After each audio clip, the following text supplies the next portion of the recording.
Hey there guys, what is going on? Tyler here with your movie fix, and I just got done watching that DC special on the CW. Christmas has come early for us DC fans. There was a lot of really cool stuff on there, a lot of new Batman v Superman footage. That was really cool to see, little shots.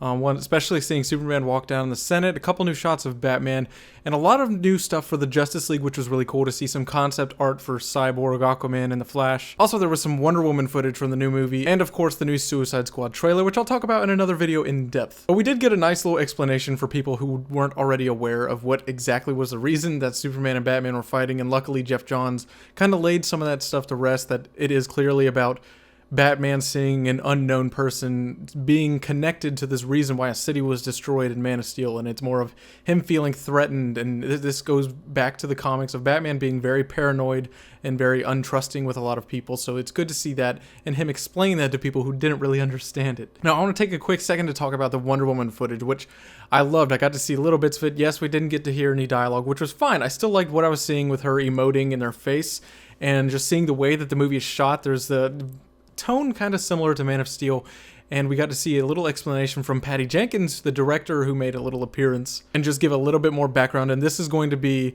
Wonder Woman's origin story of her coming into man's world, and this is of course when World War I is going on. You know, she comes from an island full of nothing but women, the Amazons, and she knows that man's world is in trouble, and basically Queen Hippolyta tells her, don't worry about it, they're not worth our time. And that's part of the great thing of Wonder Woman, is her thinking they're worth her time, and so she disobeys her mother, disobeys the Amazons, and she goes off to help mankind during World War I. We just got to see little shots of her, some action shots of her using her weapons, a lot of horseback riding.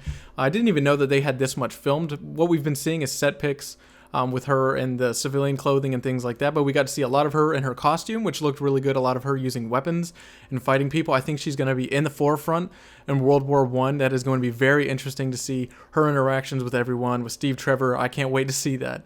Also, I want to talk about the little bits of concept art they got for Cyborg, Flash, and Aquaman. Starting with Aquaman, we got to see a couple of new looks going on with him, and Jason Momoa was on there talking a little bit about the movie and his introduction in Batman v Superman, which will be interesting. Not too much has changed. We've seen official pics of him for the movies. That didn't look much different. So we know for sure Aquaman is going to have some kind of role that's a little bigger than just a cameo, because they still didn't really show anything like official pictures of Ray Fisher as Cyborg or Ezra Miller as the Flash. So we will see a little bit more of Aquaman than people are probably thinking. And also the Flash concept art, which was really good to finally see this. One thing there are a couple things that are a little different. He doesn't have the circle on his chest. He has just the lightning bolt, and yellow lightning kind of extends across the chest as he runs, which is very New 52. I like that.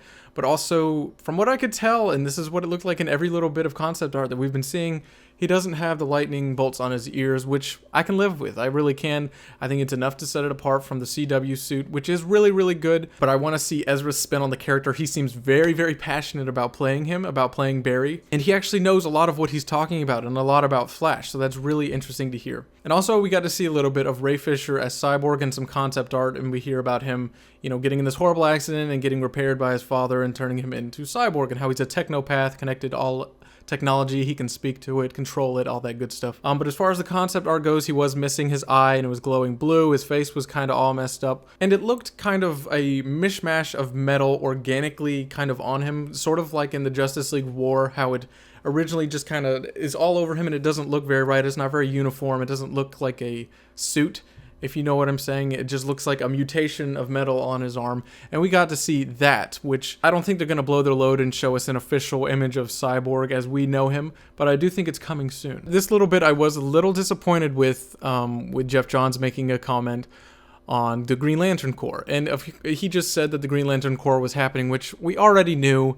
That was nice. He didn't really say anything else. All he said was that he just acknowledged the fact that Green Lantern Corps was happening and was going to be introduced with the Justice League movies, or with the Justice League universe of these movies. But there was nothing said about him showing up in Batman v Superman, or I imagine he has to be in Justice League itself And I definitely think they already have a guy cast. I think they have their leads cast already, and it's a matter of waiting because of the last movie and its lack of success. And I think they're waiting to bring this into a really big reveal and get everybody on board and happy that Green Lantern is happening again. All of this stuff was awesome to see. The Suicide Squad trailer was phenomenal. I'm going to be doing a trailer breakdown of that. Be sure to subscribe and look out for that video on my channel.